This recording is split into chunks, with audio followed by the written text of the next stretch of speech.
why are they here? Why are the Togruta, like, even considering siding with them? Why aren't they evacuating? Why do the Separatists even give a shit about these people? Well, that becomes pretty clear, like, the second Dooku hits the ground, right? Yeah.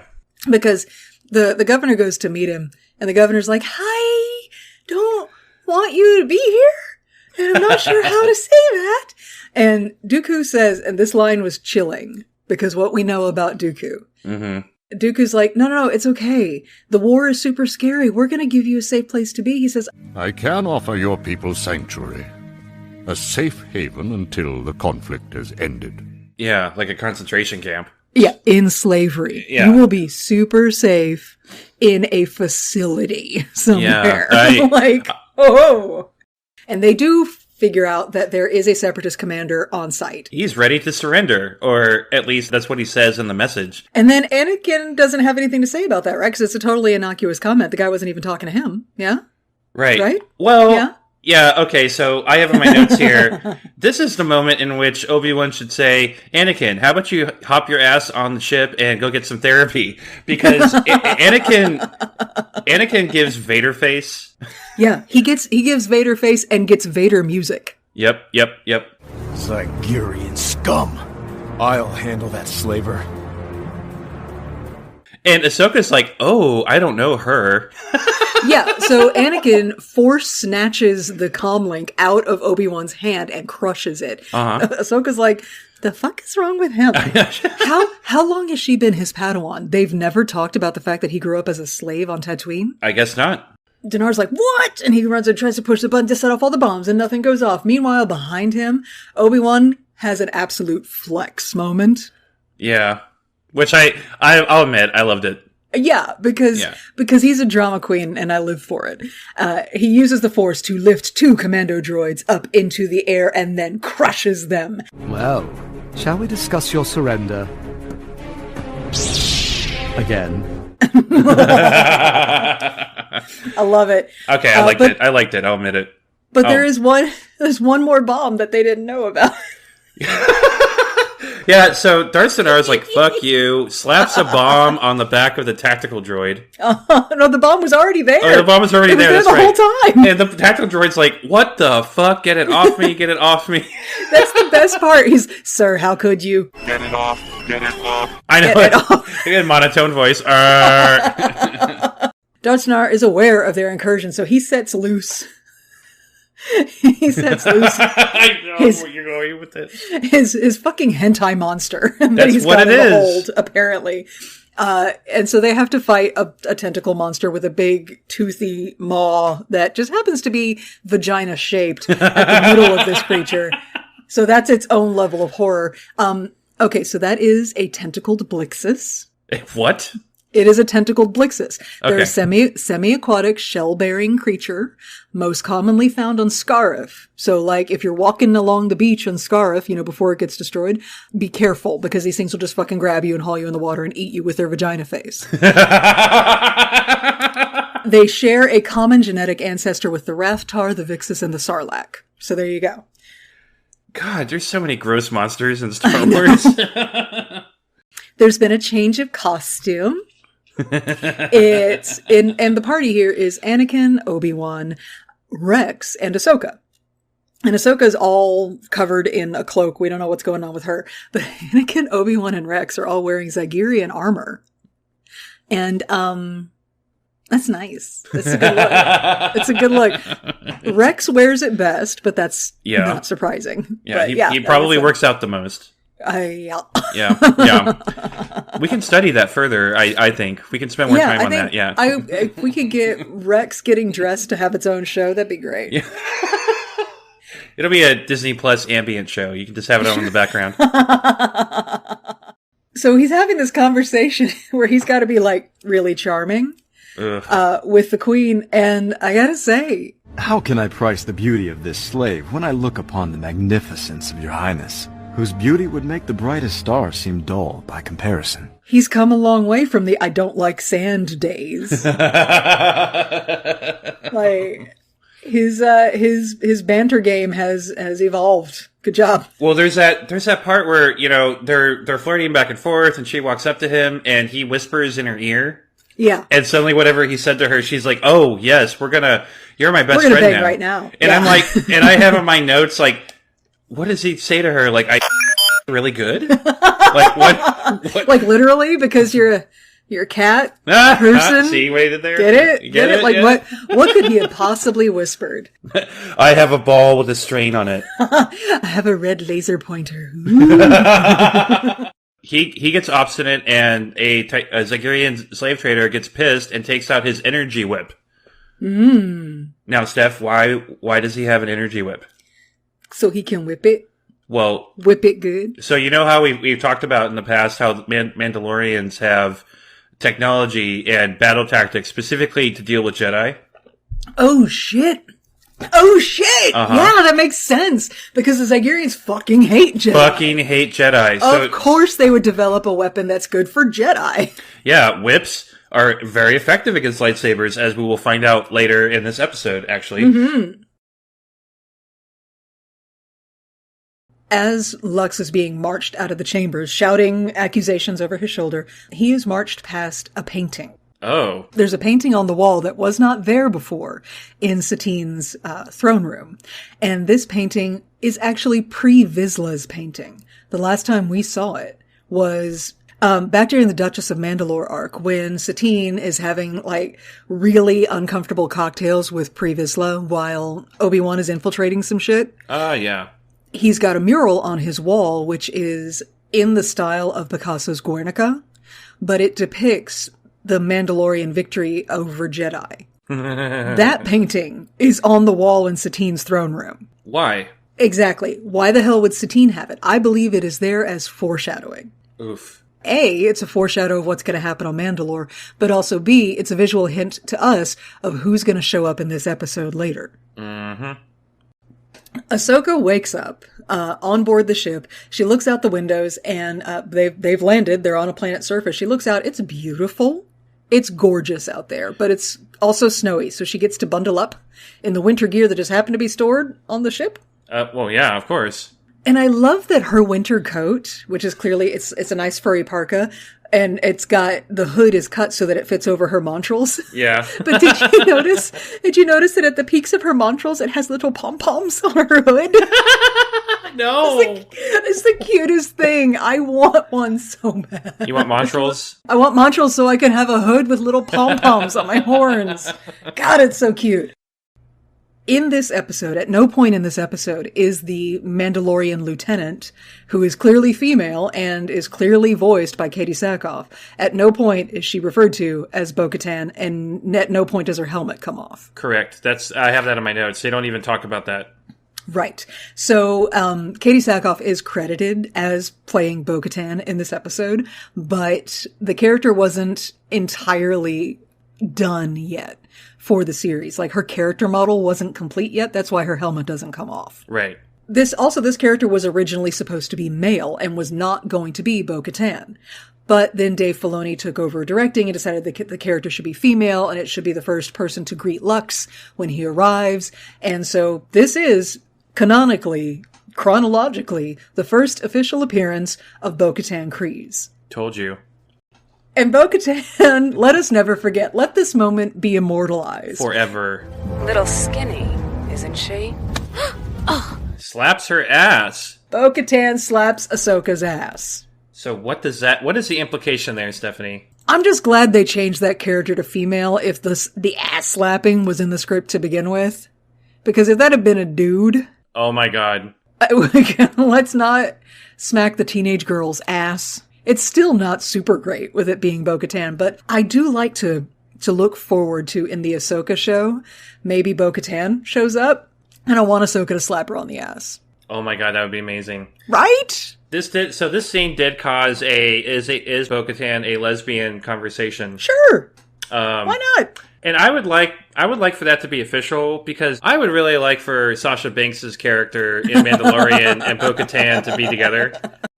So, would you like to know a fun fact about Bo-Katan? Do it. Bo-Katan's name is based off of Dave Filoni's fantastic wife, Anne Convery, or just Anne. Anne has a nickname for her cat. She calls him Boogie. Aww. So Boogie, cat, Anne, Cat, and bo-katan. That's where the name comes from. Are you kidding me right now? I am not kidding you right now. This is named after Anne Convery's relationship with her cat. I love it. I love it. Fucking cats are horrible, awful, goddamn terrible creatures, and I love them. And I'm so glad that a character like bo-katan has been associated with cats. We move on. Yep. Okay. Yeah. So, just as Ahsoka is about to be fed a bunch of fucking Darksaber, who should roll into the tent? Literally, R2-D2. He's just spraying smoke everywhere and making noise and being real distracting. And once again, R2 pops out 2 lightsabers. Yep. Again. He cuts Ahsoka free, gives her sabers. Ahsoka does a big jumpy spinny move and straight up decapitates 4 guys. I love that part. That was amazing. Also, we're gonna see that again. Yeah. Also, not very Jedi, but not super Jedi, but whatever. Situation being what it is. Yeah. So yeah, and that is a maneuver that we will see again. That might just be her anti-Mandalorian maneuver. I think frankly. so. Yeah. Yeah. That's awesome. Back to the heartfelt conversation at the doorway to the escape pod. What do they say, Chris? I don't care. Because it's like, you know what? Yeah. If you're a younger kid, I'm sure this. That's the thing. If it was 16-year-old me watching this, I would love the shit out of this. I would have been weepy heart eyes over these star-crossed lovers. I know. But honest, I'm 41. I don't care. Yeah. You've known him for 5 minutes. Exactly. Okay? What is his trust fund like? Yeah, I mean, he has proven himself to be a dumbass. A pretty dumbass, I'll give you that. But come on, man. Like, he's... What a wonderful and interesting thing age does to you. Right? Again, if you loved this moment, I love that you loved it. Yeah. I can see what there is to love about it. I personally, at my age, have no patience for it. None.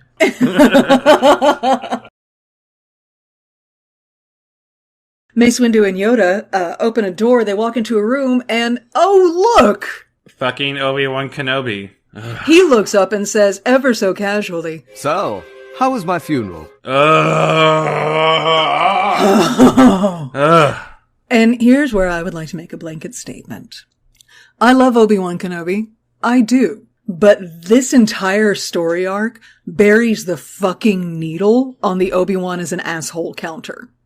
Because he knowingly participated in a plot to make Satine think he's dead, to break Ahsoka's heart while she cradles his corpse on the street, and also he damn well knows, better than anybody, that Anakin Skywalker has capital I issues surrounding the death and loss of loved ones. Mm-hmm. But he did it anyway. Mm-hmm. And does not appear to be very bothered by it. Correct. This is fucking unforgivable. He's fucking dead. As far as everybody knows, they have a funeral, okay? Satine is openly weeping. Mm-hmm. Anakin is standing there and he is exuding so much grim, seething energy. He has an entire side of the casket to himself. Everyone is crowded on the other side of the room from him. With all due respect, I disagree with that comment. Oh? Vader was standing there. Okay, accurate. And you know what? Vader can clear a room. Uh-huh. So Ahsoka leans over. She leans over to Plo Koon and she's like, he's not okay. He hasn't actually spoken a word since Obi-Wan died. And then Plo Koon was like, oh my god, Ahsoka, I'm taking your comment seriously. So then he immediately went to the Jedi Council and got Anakin all the counseling and help he could possibly need, right? Yeah, no, the Jedi Council immediately called in grief counselors and gave him all the support that he needed to get through this. No, why would they do that? Why would they do that? Who walks into the bar? Reiko Hardeen. Mm-hmm. Stephanie? Yeah? I'm not supposed to be attracted to him. And yet... Here we are. I blame James Arnold Taylor, because that's a good voice he slapped on Reiko Hardeen. I'm celebrating. It's a good voice. It is the best voice. It's a good voice. Reiko Hardeen, voiced by James Arnold Taylor, he's a human. As you can tell, he's a little rough and tumble around the edges. And he is known as the marksman of Concord Dawn. And, he's a bounty hunter best known for his abilities as a sniper. And so he comes in and he is openly bragging and buying rounds for the bar because he has successfully killed Obi-Wan Kenobi. I feel that. During this debrief that they give while Obi-Wan's getting a shave with a Floby, apparently. You remember Flobies? Oh my god. Like a vacuum cleaner with razor blades inside it? Yeah. Yeah, okay. they were terrible for your skin, apparently. Well, they were terrible for your hair. They were terrible in general, but okay. And then by the time we're done with this conversation, we have Smooth Kenobi. Smooth Kenobi is there.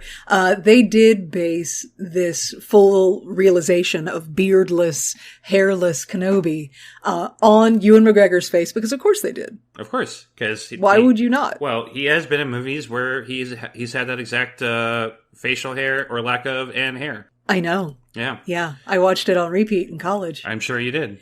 That didn't traumatize me or scar me or shape me in any way. No, you're totally normal.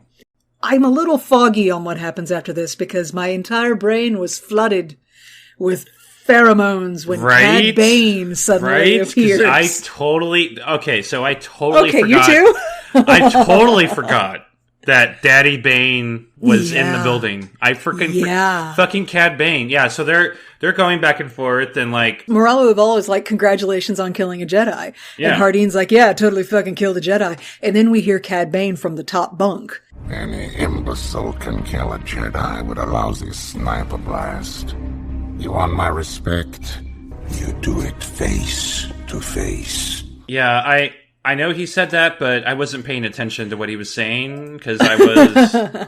I mean, he's like coming out of the top of a bunk bed. He's on the top bunk. There's symbolism there. I choose to interpret it. What kind of summer camp fantasy are we doing right now? My kind of summer camp fantasy. My kind of summer camp fantasy. Because he finds Anakin, or rather, Anakin finds him. Right.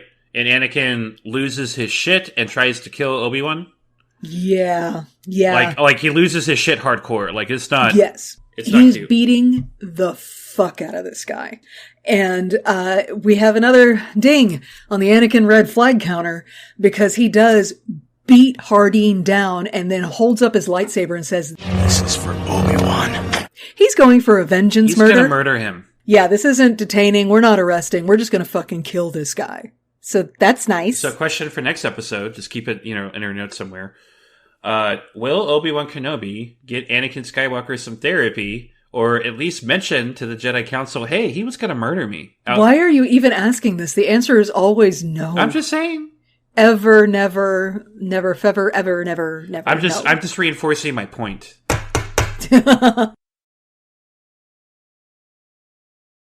Would you like to know a little bit about Castle Sereno? I did not know there was history with Castle Sereno. It's not history. I'm going to give you the Zillow tour, okay? Okay. This is Dooku's palace. It is fancy as fuck. So the giant dick in the middle of the plaza, that is a 120-meter high main tower. I did not convert that into feet, you barbarian. There are 10 surrounding buildings.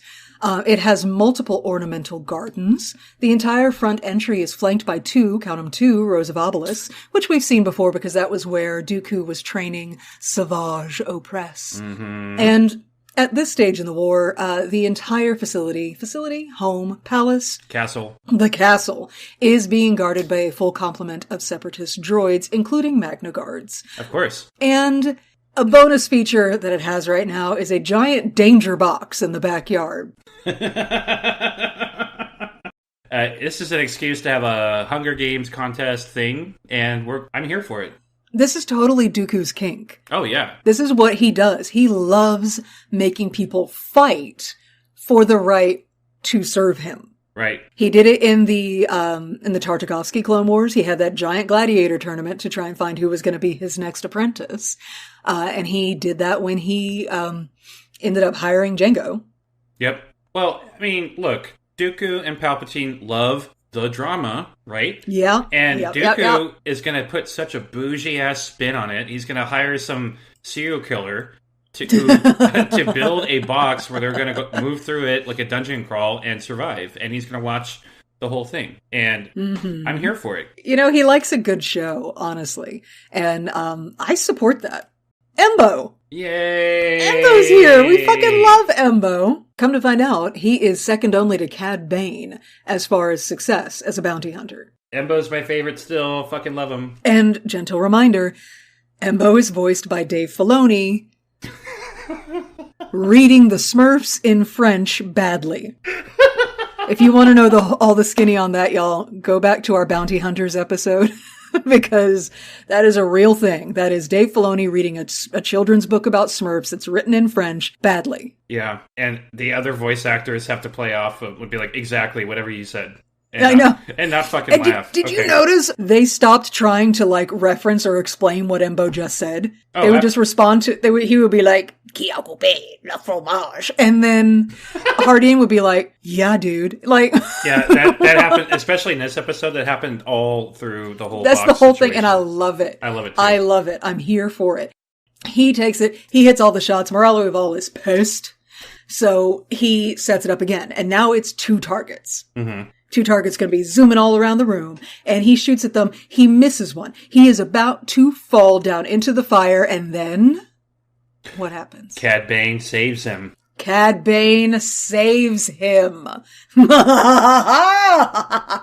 and Cad Bane says to Moral Evil something like, "If you're gonna kill him, do it like a man." And immediately my clothes flew off my body. Fell off my body. My box was ready. My God, I'm so sorry. There was a fire in my box. My God. Obviously, everything's fine. Right. But Anakin and Obi-Wan still need to have a conversation. And this does not go well at all. At all. And did you hear the Vader music playing the whole fucking conversation? When your entire conversation with your best friend has a Vader soundtrack... something's wrong. Yeah, so Anakin essentially tells Obi-Wan, "You've lied to me. How many other lies have I been told by the Council?" Yep. And you know what? Good, accurate, correct, all of that. I stand with Anakin on that point alone. Right. So, Stephanie, does Obi-Wan call the Jedi Council and get Anakin therapy and anything? Nobody's gonna get him therapy. At no point in Anakin Skywalker's journey does anybody offer to help him cope with his feelings or manage his emotional reactions in a positive and productive way. I am just saying that the Jedi Order is the Phantom Menace. That's it. You're not wrong. Apparently they're on their way to a banquet in this dark hallway, and Anakin's like, Padme never mentioned a banquet to me, and Palpatine's like, don't worry about it. Anyway, so hey, let me distract you by taunting you about the Jedi for a second. Oh, you didn't know about that plot? Oh, I thought the Jedi worked together and trusted each other. Because that's, oh my god. So he's like, shady, hey, Anakin, was it your plan? This brilliant plan to disguise Obi-Wan? It was brilliant. Was that you? And Anakin's like, no.